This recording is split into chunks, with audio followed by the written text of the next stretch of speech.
It's crazy to think that we're less than a week out from the start of the regular season. Praise God, right? Can't wait. It's like Christmas for adults until 2 p.m. Eastern time, and then all of your hopes and dreams are dashed. You're miserable. You're drinking just to wash away the pain. But that's okay because all leading up to that, even kickoff every single Sunday, it's a wonderful thing. But it's amazing to me that we're less than 1 week out, right? And there are still players that personally I'm identifying as steals in this draft.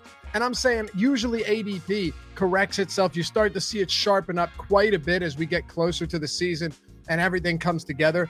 But I'd say in the first 8 rounds, and that's what we're hitting on today, usually 8 players in your starting lineup. So we're not going all 16 rounds. I don't want to waste your time or mine. But the top 8 rounds, I've identified at least one player in every one of them that I consider a legitimate value there with huge league winning upside, but also most of them with really solid floors. And along the way, since I've touched on many players throughout the videos I've done over the summer, I'm going to give you just a couple of players at each round that I think are great there as alternatives as well. So anyway, I'm Dave Loughran from Awesemo.com, and let's do the thing.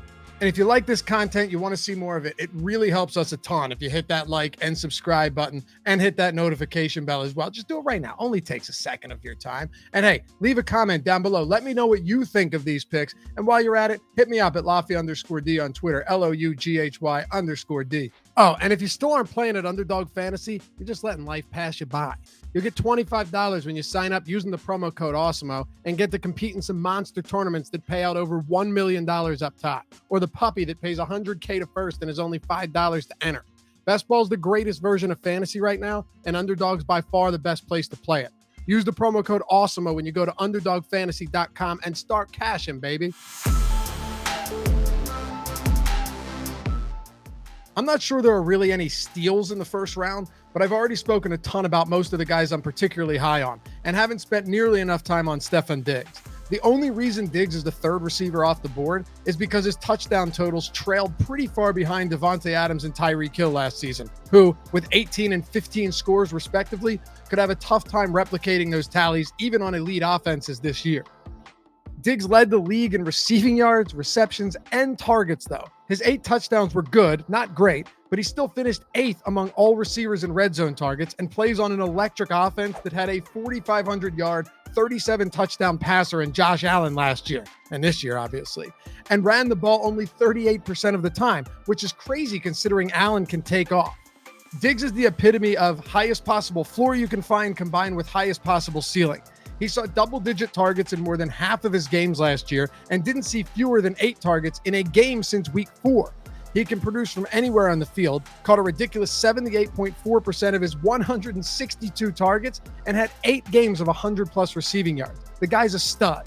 He also finished with 15-plus fantasy points in all but 2 of 16 weeks, thanks to being a PPR monster.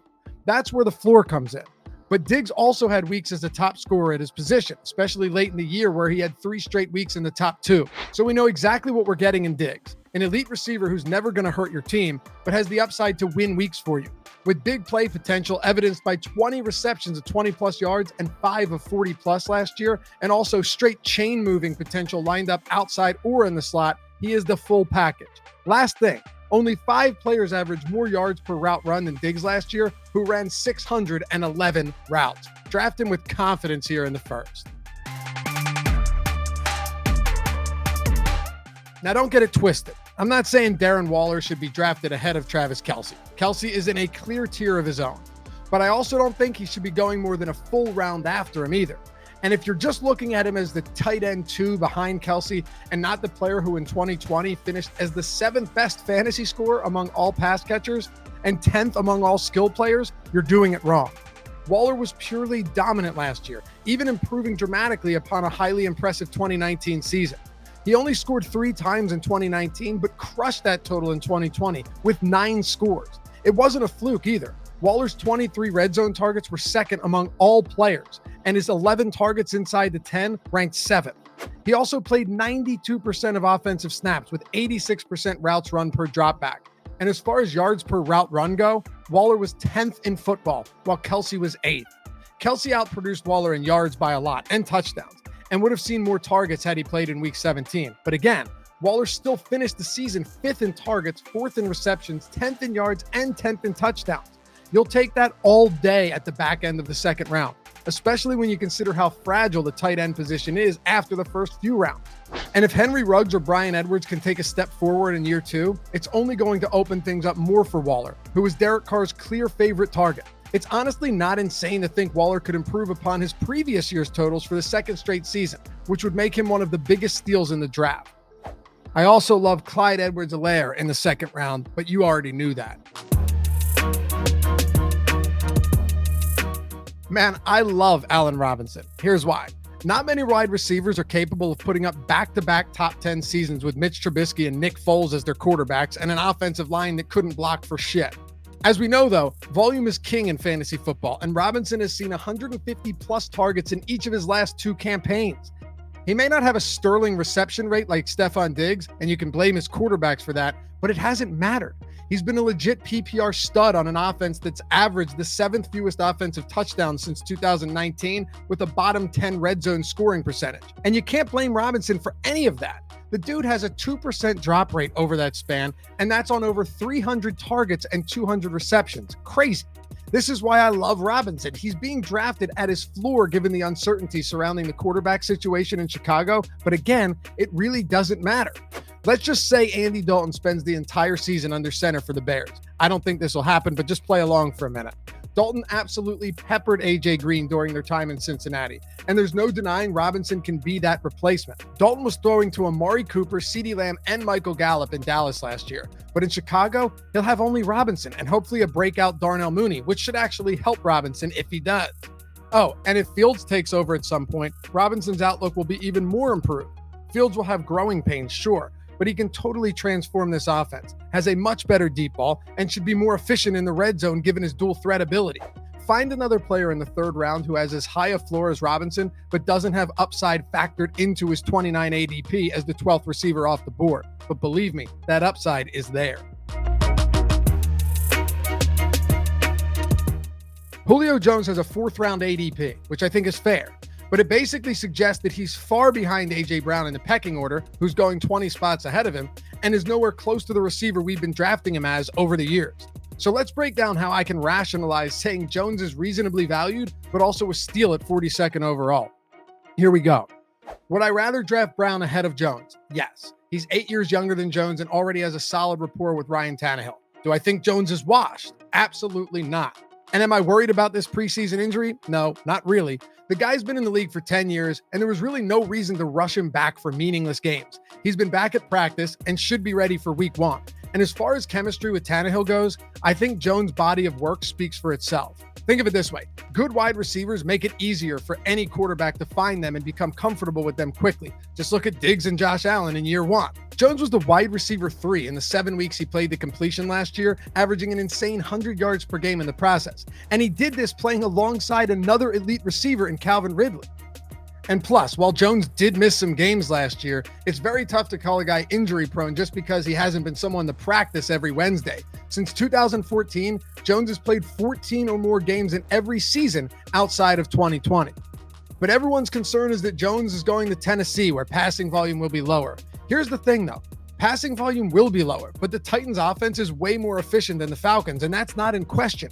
And it's not unrealistic to think that they're looking to have a more balanced attack this year after Derrick Henry handled almost 400 touches last year. That's exactly why you trade for someone like Julio Jones. And my favorite part is this will be a heavily concentrated offense between Brown, Henry, and Jones. There will absolutely be enough volume to go around. They'll be far better in the red zone, and Tannehill is a legitimately good quarterback. Give me Jones in the 4th round while we worry about him not having anything left in the tank. The floor is there, the ceiling is still intact, and while I know a lot of you will disagree with this, I'm all about drafting Julio Jones in the middle of the 4th round. And don't forget about Chris Carson in the 4th round either. Dude gets no respect. I'm not usually a fan of drafting quarterbacks in the earlier rounds, but if you're going to do it, why not go with Lamar Jackson?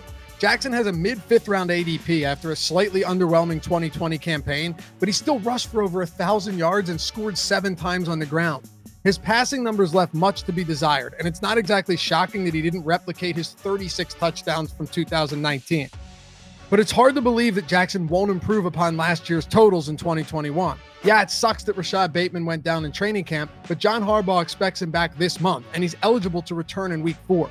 And the Ravens signed Sammy Watkins too. So if Jackson was the QB1 in 2019 by a mile, only playing 15 games, and the only legitimate pass catchers on the roster were Marquise Brown, who is not a wide receiver 1 but was thrust into that role, and Mark Andrews, imagine what he'll be able to do with a more capable core of receiving options. Now, I'm not saying Watkins is a major difference maker, but he's definitely an upgrade.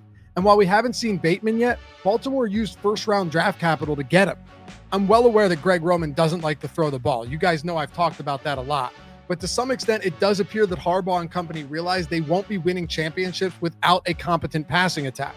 Pair that with the fact that Jackson saw a third of the team's total red zone carries last year, and that was with J.K. Dobbins and Mark Ingram involved, who combined for 40% of those carries, and he could be on the verge of an absolutely monstrous season. But what I like most about Jackson and Kyler Murray, who's being drafted only a pick or two ahead of him on Underdog Fantasy, is you're getting a perennial 1,000-yard rusher and potentially a lead red zone back who also throws the football as your quarterback. But you can wait until the 5th round.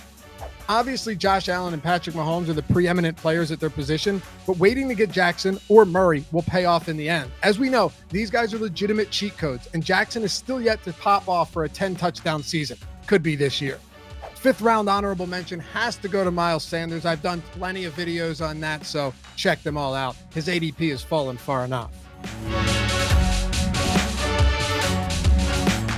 I was adamantly against reaching on Damien Harris for most of the summer, but that opinion came with a caveat that I expressed that he could actually become one of my favorite middle round picks if just one thing happened.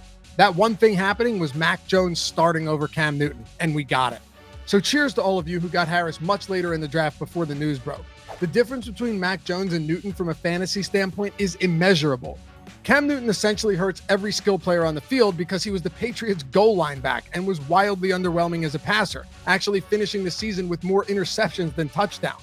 But these following numbers should have alarmed you if you were someone who was high on Harris before Newton was released, and even after Sony Michel got traded to LA. Last year, Newton handled almost 70% of goal line carries for the Patriots and scored 60% of the team's total rushing touchdowns. That's just preposterous.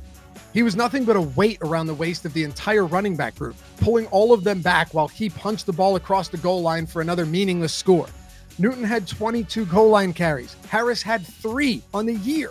Now you have Mac Jones, who rushed for a total of 42 yards and 2 touchdowns throughout his time at Alabama. He is so much better for Harris, and Ramondre Stevenson, if you're looking to take some late-round shots on him, than Newton ever could have been.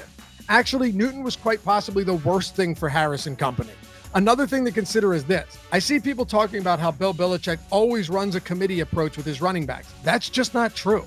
In 2016, LeGarrette Blount literally had the second most carries in the league behind Ezekiel Elliott. And in 2018 and 19, Sony Michel was 14th and 10th in total carries, respectively. And he wasn't even that good. So why are we to believe that Harris can't take a stranglehold on the backfield rushing downs in 2021? Yeah, it sucks that James White is the clear third down back, but Harris earned 61% of running back carries in the 11 weeks he was active last year. And he's going to see a lot more opportunity now that Newton's gone. I'm drafting him as an RB3 with legit high-end RB2 upside if all the stars align. In the 6th round, I also love Gus Edwards and TJ Hawkinson, 2 guys that can have huge years and should probably be drafted ahead of where they are. DeVonta Smith sold me this preseason. It sounds crazy, right? Dude hardly played and didn't put up any crazy numbers when he was on the field. But I swear to you, his route running is some of the best any of us have ever seen for a rookie. Seriously, check out this route he ran against Michael Jackson of the Patriots, just casually breaking his ankles. And don't get me wrong, Jackson isn't Stefon Gilmore, but the crispness of every route we saw from Smith was enough to beat legitimate good cornerbacks. That's why I'm not worried about his lack of size either. Smith is one of the only 3 receivers to ever win the Heisman, and he did it in college football's toughest conference. Not to mention, he put up over 3,100 yards and 37 touchdowns over the last 2 seasons playing alongside Jalen Waddle, Jerry Jeudy, and Henry Ruggs, who were all top 15 draft picks. And I know most of the rookie wide receiver hype was surrounding Jamar Chase after Cincinnati grabbed him 5th overall, but maybe we should really be paying attention to Smith, who has far less competition at his position than Chase does. Jalen Reagor has been a disappointment thus far, and outside of a few highlight reel catches at joint practices, he's left a lot on the table all summer. And Greg Ward is nothing more than a tertiary guy. Sure, you have Dallas Goedert and maybe Zach Ertz bounces back, but there's a very clear path to Smith immediately becoming the wide receiver one and overall top pass catcher in Philadelphia. And I honestly don't even care if Jalen Hurts isn't great this year. If Smith gets open as much as I expect him to, you'd have to be blind not to hit him. Plus, he can create huge yardage after the catch, so we aren't solely relying on deep balls. We've seen more and more rookie receivers pop off in recent years, especially in 2020 when Justin Jefferson shattered records and Chase Claypool, T. Higgins, and CeeDee Lamb all looked great as well. Smith could be that guy in 2021, and if the Eagles actually are a below-average team as projected, they're going to have to throw, even if they don't want to.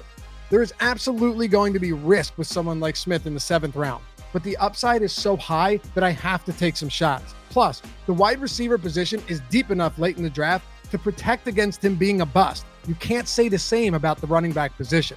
And also in the 7th round, you got to hand it to Myles Gaskin. One preseason game where Malcolm Brown got all the work, knocked him all the way down to the 7th round. Scoop this dude up with frequency. You got to head over to Awesemo.com. Check out this brand new draft kit that we've got. It's incredible. Created by experts who've profited over $7 million playing fantasy sports. For real, these guys are going to help you crush your drafts this year with tools like the Draft Wingman that's powered by projections from the #1 ranked daily fantasy sports player in the world, Awesemo himself, and includes a one-of-a-kind recommendation engine that takes into account your prior picks to ensure a well-rounded team and optimal draft. Draft Wingman is also outfitted with best ball specific recommendations, including our stack highlighting feature, which helps you create your all-important best ball stacks. If you want more details, or maybe you're already down to join us for an incredible NFL season, go to awesemo.com/draftkit and use the promo code WR, that's WR, to get the entire draft kit for only $9.95. We'll catch you over there.